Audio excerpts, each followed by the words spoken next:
talk about being passionate about something, I'm not just passionate about it because I pound my fist on the table and say I'm passionate about stamping out drunk driving and stopping bars, restaurants, convenience stores, and hotels that are doing it the wrong way. Are you interested in getting involved? Are you interested in helping make sure that whatever the legislature crafts still allows these claims to be litigated in our courts in Alabama? And of course, my answer was sure, I would love to help. And this is something I'm very passionate about, making sure that we stomp out drunk driving in Alabama. Welcome to the Law Talk Podcast, where we take you behind the curtains of a successful personal injury law firm. This season, the Hollis Wright team of attorneys will discuss a lot of topics sure to be pertinent to you and your family. You'll hear about current events as well as Alabama legislation impacting the legal industry and you. You'll hear about steps involved in a personal injury case and even hear an exciting case study involving a client, his injuries, and his ultimate success. You'll hear how the work performed by the attorneys at Hollis Wright and in the legal field helps to keep corporate America in check. Before we dive in, a little background. Hollis Wright & Clay is a law firm located in Birmingham, Alabama, with 10 seasoned trial lawyers on staff, a firm built on experience, excellence, and decades of incredible results. Welcome in. I'm David Lamb, along with managing partner of Hollis Wright, Josh Wright. Good to see you again, sir. Great to see you. How you doing? Doing very well. You? Great, and super excited about starting season 2 of the podcast. That's right. Pleased with how season 1 turned out and the reaction to it. Looking forward into diving a little deeper this season, seems like. You know, David, one of the things that you and I know have talked about kind of off air is taking the things we've learned from season 1 that were a little bit about, hey, how did Hollis Wright get here? How did you build the team that you have to be successful to help those that have been injured in cases? And season 2 is going to be more about specialties and the things that we do as a law firm and some of our success stories that tells a little story about how the firm consistently is helping individuals injured in certain areas. And so I'm real excited about this new season. And so the plan this season, just moving forward, going to be visiting with you, but also other members of the firm here, Hollis Wright, on Morris Avenue in Birmingham, dealing with more specifics, cases. Help us kind of understand where we're headed this season, if you will. Yeah, no, I think that's right. I think it's about specialties that this law firm has that may impact a case someone's having. It is about some of the other lawyers and other partners at this law firm talking about some cases that they have and some areas of law that are hot in the news right now. And one of the things we talked about in the first season of the podcast is how great the team we have here at Hollis Wright really is. Well, guess what? You're going to get to hear from them, and I'm real excited about that because they're going to be able to help out. All right, we're going to dive into a subject matter in a moment, but I've got a leadership question for you because you all have different individuals, attorneys, with areas of expertise that kind of bores down pretty deep. I mean, some of the folks you all have here have been trying cases in a expertise that goes back decades. So, as a leader, do you assign individuals? Say, hey, you're going to be the Dram Shop guy. You're going to be the personal injury guy. You're going to be the mass tort guy, or is it the opposite to where you see where they have interest? To kind of help us understand how these specialties come about whenever you're a part of a team the size of Hollis Wright. Yeah, so it's a great question. It's not a super simple answer. What I would tell you is the default is organically allow that to happen. People find a way to work their way into specialties. People find their way in certain cases that have in just being basically able to find something that they're good at and that they're passionate about. And one of the things we do preach here is you don't have to be cookie cutter. You don't have to do what everyone else does. Find something you're passionate about. And if you really want to create a niche for that, let's do it and allow us to help you create that niche as you rock forward in that area. So generally it's organic, but we may give them a little advice along the way on how to get there to be able to find a specialty. But one of the things you're going to find today is we have different lawyers that truly have different specialties in different areas, albeit industrial accidents, AI, Dram Shop litigation. I mean, I could go on and on. You're going to hear from all of our lawyers. Now, Dram Shop is an arena where you're a national expert on this subject matter. So first of all, help us understand what is, when you say Dram Shop, what are we talking about? Yes, so it's a fancy word. Dram, by the way, goes back many generations ago, and it was a shot of whiskey. And so they've maintained that concept of a shot of whiskey, Dram Shop litigation, for what is generally understood as alcohol-related claims.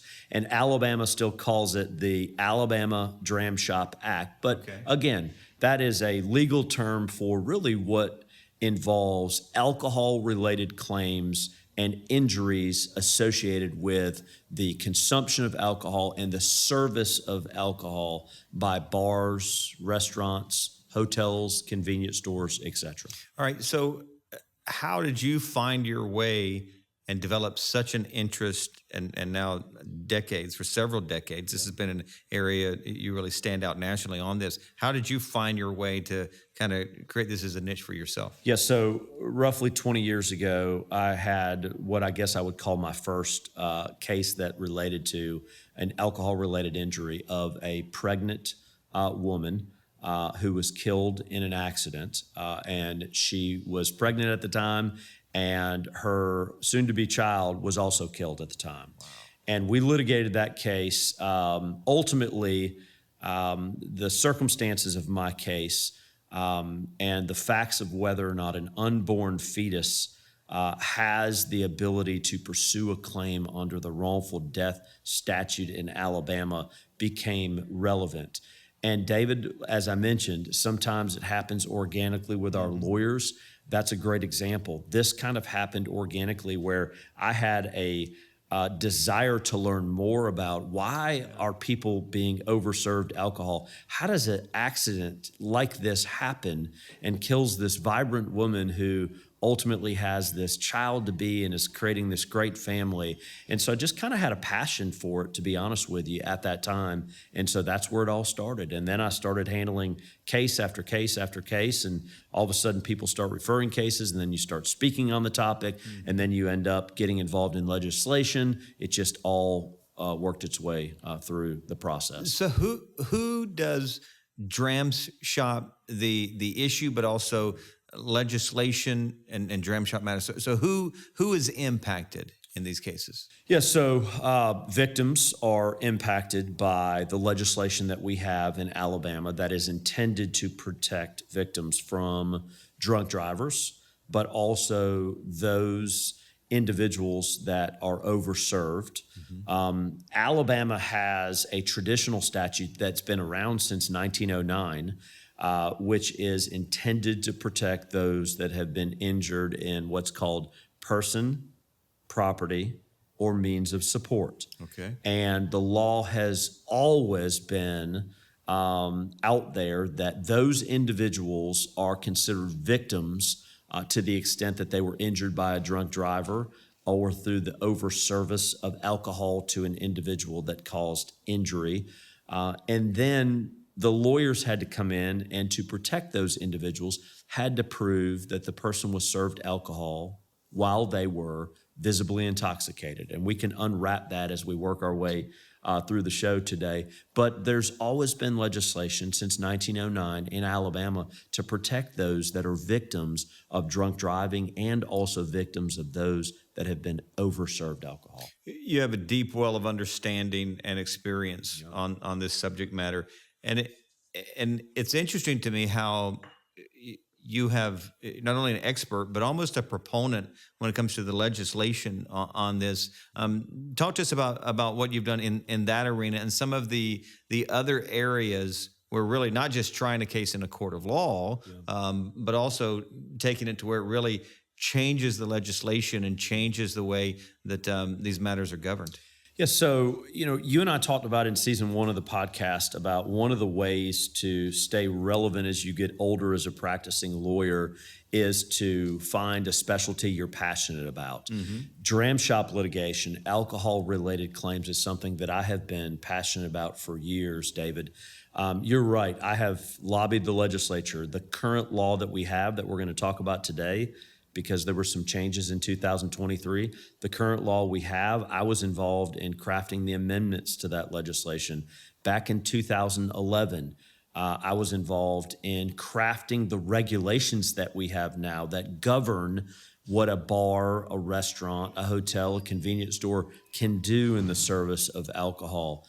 I'm a member of the Mothers Against Drunk Driving Regional Board, and have been very passionate about being part of that incredible organization that helps drunk driving victims across the country. I speak on the issue. I teach other lawyers. I've been involved in doing CLEs or continuing education seminars across the state for years. In fact, I just spoke over the last 6 months 3 times on the topic. And so, talk about being passionate about something. I'm not just passionate about it because I pound my fists on the table and say I'm passionate about stamping out drunk driving and stopping bars, restaurants, convenience stores, and hotels that are doing it the wrong way. I've taken my practice and I've become a part of this whole deal in order to really have an impact on crafting the legislation and the regulations we have here to make sure that those that are doing it the wrong way are going to be punished. Those that are doing it the right way are not going to be punished. How about we step aside right here? When we come back, let's get into how to prove visible intoxication in a case and how that is provable. We'll do that. We're going to step aside. More of the podcast coming up right after this quick break. I've always heard, surround yourself in life with people that fight for you in rooms you're not in. That's what we do for our clients every single day. Hire a firm ready to advocate for you. Let Hollis Wright tell your comeback story. At Hollis Wright, we don't cut corners when helping our clients. Financial resources matter, and we know it. If it's a car accident, a work injury, or a defective product, we have the resources to help. Let Hollis Wright tell your comeback story. Welcome back in to the podcast here with Josh Wright, managing partner of Hollis Wright. Talking about Dram Shop, an area, an arena of the law that you have so much experience and success in trying cases in. Proving visible intoxication. And this is something from a listener perspective, how these cases happen. Yeah. Because we hear a lot about cases around this, and oftentimes it's a celebrity case, sure. Somebody who gets a DUI, DWI. So, but legally, how is intoxication proven? Yeah, so you raise a really good point in context to the stuff that we see on TV.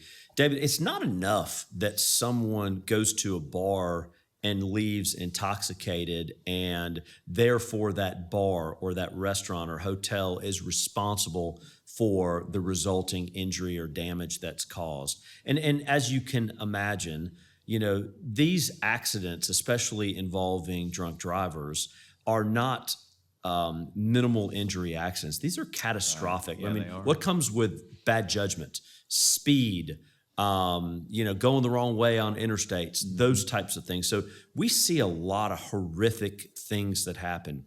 But David, it's not enough that someone just was intoxicated, right? You've got to prove that someone was injured as a result of the party that served or provided the alcohol doing it the wrong way, that they were aware the person was visibly intoxicated. So how does that get proven? Well, it gets proven a couple different ways. Let me give you the categories first, and I want to talk about a couple of them because they're interesting.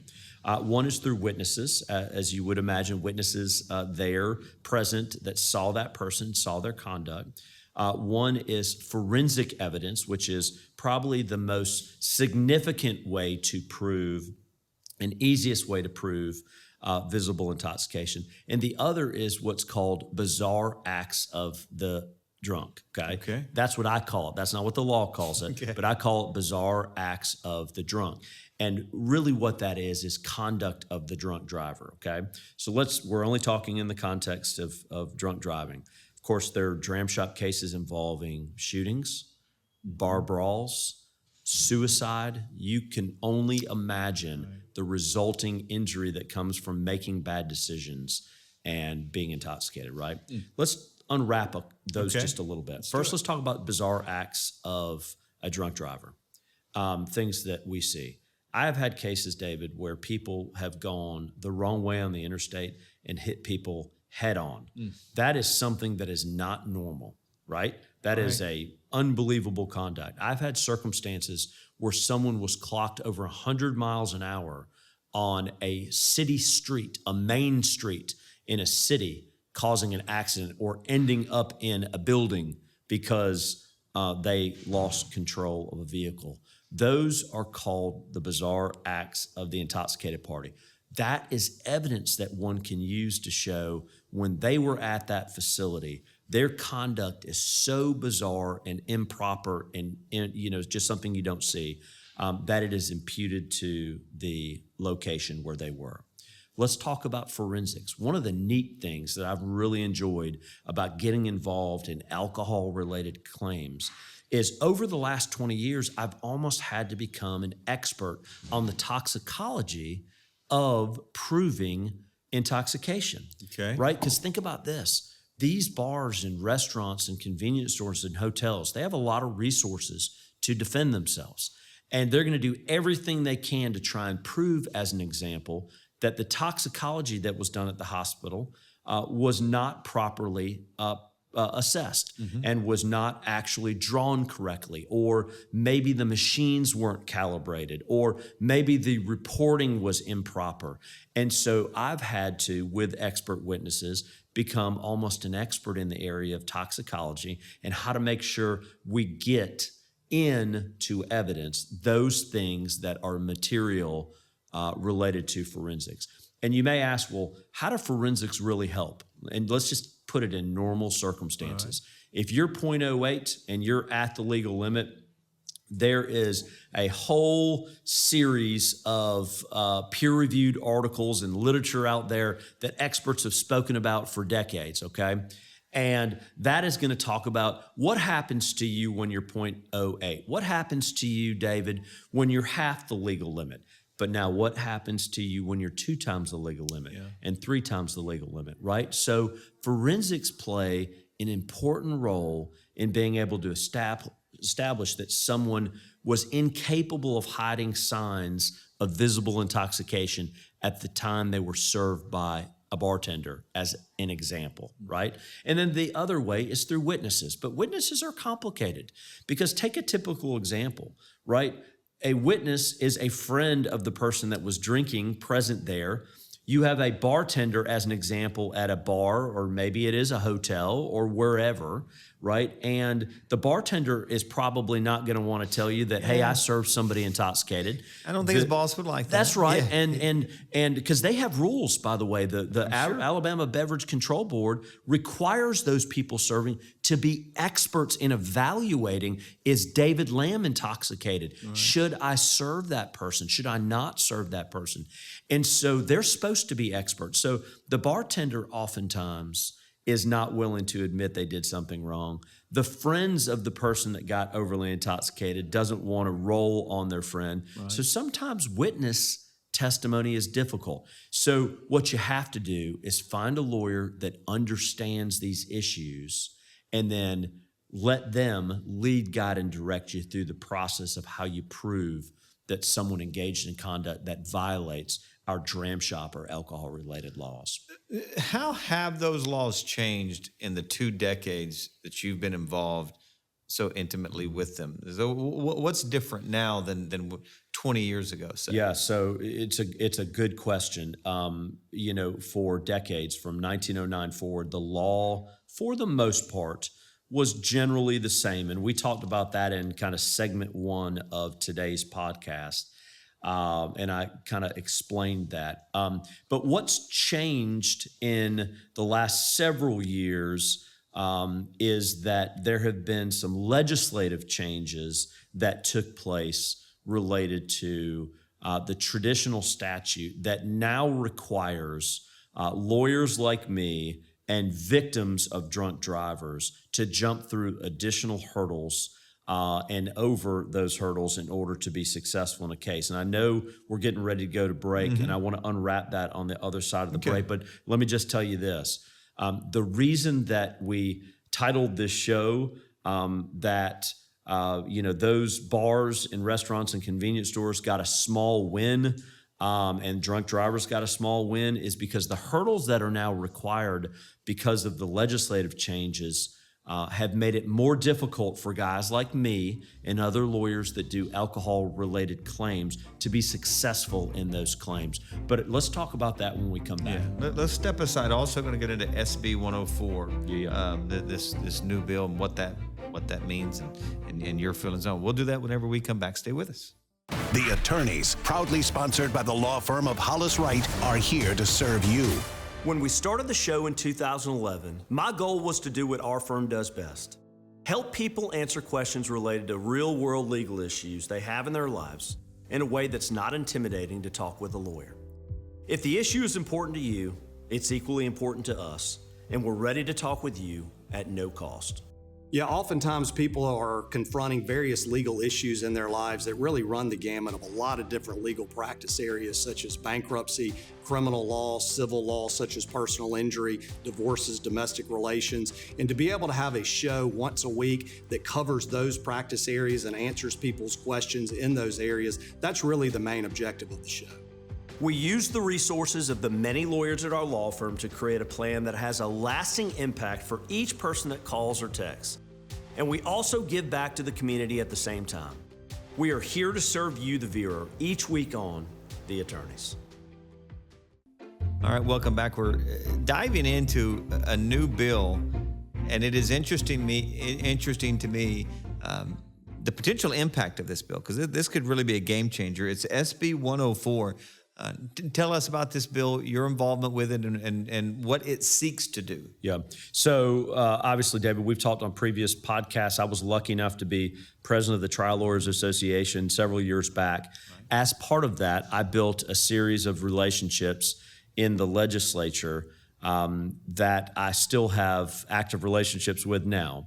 And the Association for Justice reached out to me this past year and said, hey, look, there's some amendments to the Dram Shop Act that are going to impact claims against drunk drivers. They're going to impact claims against those that serve visibly intoxicated individuals. Are you interested in getting involved? Are you interested in helping make sure that whatever the legislature crafts still allows these claims to be litigated in our courts in Alabama? And of course, my answer was sure, I would love to help. And this is something I'm very passionate about, making sure that we stomp out drunk driving in Alabama. And so I got involved, and I'm glad I did, because I'll tell you this, if we did not have lawyers, and I'm not the only one, there were some other lawyers involved, if we did not have lawyers that understood the legislative process, Dram Shop litigation as it stands in Alabama would be dead right now. And so I'm real happy that we got involved and were able to make some adjustments. And, one of the things that I think is important is, unwrapping and maybe understanding in context why the legislature even felt like it was important to go into the Dram Shop Act that's been around since 1909. And that's a really easy answer. Basically, the legislature understood from the Retail Association that it had become difficult to place alcohol-related insurance in Alabama because the costs were getting too high because of the number of alcohol-related claims. And they wanted more competition in insurance companies coming into Alabama. We could do a whole show on whether that's appropriate and accurate or not. I'm not going to get into that. But I would tell you that was the intent of why the changes were made. Let's talk a little bit about those changes. Hurdles that are now required that were not required from the old legislation. One of which is you now have to jump over the hurdle and prove that the person providing the alcohol had knowledge that the individual was drunk. That is a new component to the law. The law was always you had to prove visible intoxication, which we talked about. Right. And we talked about the ways you could prove it through forensics, bizarre acts of the intoxicated person or drunk driver, through some of the other things we talked about. Now you had to prove that the bartender had knowledge that they were drunk. Well, David, that creates a major hurdle. Can you imagine that? I bet that's a little more difficult, higher bar for sure. Absolutely. Proving someone's intent. What if they say under oath, well, I didn't know they were drunk. I was paying attention to 30 other people. I had no clue. Guess what? They win that case. So what did we do? We got involved. We went to the legislature. We submitted some requested adjustments to the bill as written, and the legislature, thankfully, is a reasonable group, and they adopted a lot of our suggestions, one of which was that we changed that from the bartender knew the person was intoxicated to knew or should have known under the circumstances. Big change. Guess what? Now a lawyer has the ability to use the evidence of visible intoxication, forensics, bizarre acts of the drunk, witnesses, etc., to show that the bartender or the person providing or serving alcohol should have known under the circumstances. That was one of the major changes in the law, but guess what? We kept it alive with the should have known language. So what is, and kind of as we kind of wrap things up here, relative to this issue, and we can stay with this new bill as well if you like, but where are we headed? And as you look to this issue, does it concern you, or do you like where we are headed, not only as a community and as a state, but as a nation relative to Dram Shop laws and legislation? I do not think that we should ever reduce the penalties on drunk driving. I do not think that we should dilute legislation that we have that protects injured victims that have been injured through drunk driving. It's one of the reasons why I've been passionate about being on the board of Mothers Against Drunk Driving. Mm-hmm. I'm real passionate about that. Right. And as such, I think this is an area where more restrictions are necessary because we need to eliminate drunk driving. Think of the other ways you can eliminate drunk driving now. Get a friend to drive you home that's sober. Call Uber, call Lyft, other ride-sharing services. There are other options and ways to get home. One of the things that concerns me is, we talked about the knowing part of the law, but there are two other major changes in the legislation that luckily we were able to get involved in, one of which is the law now starts, and this is unprecedented. We don't see this in legislation. The law now starts with a presumption that the individual that provided the alcohol did not provide alcohol to a visibly intoxicated person. There is a presumption at the beginning in the preamble of the law. What we added to that presumption, so think about this for a minute. The jury hears, the judge assesses that there is a presumption the bar didn't do wrong to start with, the hotel didn't do wrong to start with, the convenience store clerk didn't do wrong to start with. But we added, however, provided if you can prove the following things, then they still can be responsible. The reason I mention that to you, David, is having presumptions written into the law to presume someone didn't do wrong, even though the statute is intended to punish and deter people from doing that wrong, that truly is unprecedented. So I feel like that is an overreach in order to try and limit the cost of insurance premiums. So we went in there and we amended that language to add the provided however language that allowed the claim still to be alive. Another change they made relates to proximate cause. We now have a much higher hurdle than we used to establish that the alcohol caused the injury. And you may look at me and say, well, now hold on, Josh. You know, if someone's drunk driving, going 100 miles an hour over the speed limit, that's clear that they, you know, engaged Like in some. that guy right there that that's just right. passed the office. That's right. That's right. Exactly. And, you know, you're right in those cases. But a lot of times, David, things are more subtle.